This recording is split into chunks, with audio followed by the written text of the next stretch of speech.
Vem pra cobrança, Cauê Rafael. Autorizada a cobrança. Partiu pra bola, pé direito, levantou pra boca do gol de cabeça. É gol! Porfírio!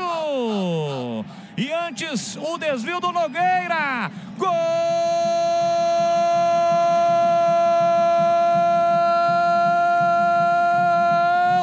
Do Bugre!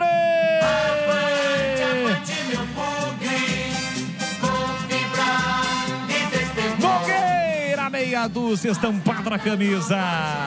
Na cobrança do Cauê Rafael, ela passou pelo Léo Porfírio, mas não passa por Nogueira. Na risca frontal da pequena área, o movimento perfeito, ele gira o corpo de cabeça no canto do goleiro do Atlético, que pula, mais nada pode fazer.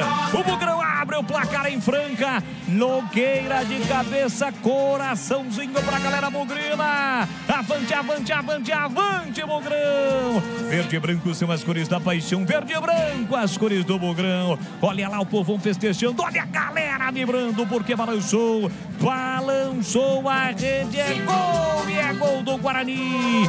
Nogueira de cabeça, na marca de 11 minutos de bola rolando do primeiro tempo, salta ao grito, grita comigo, nação bugrina. Tá registrado em Franca.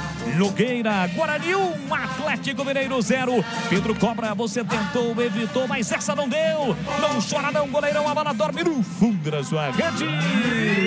É a pressão que surte efeito, Guarani na frente do placar, Vladimir. Valeu pela persistência, né? Foram pelo menos 4 lances de perigo do Guarani antes do gol. Cruzamento do Cauê Rafael, o Nogueira subiu entre os zagueiros, né? A zaga estava toda preocupada com o João Marcelo, também com o Mineiro, mas foi o Nogueira quem surgiu, cabeceou com qualidade, com o olho aberto, colocou a bola onde queria, sem chances de defesa para o Pedro Cobra. Tá na frente o Guarani 1-0.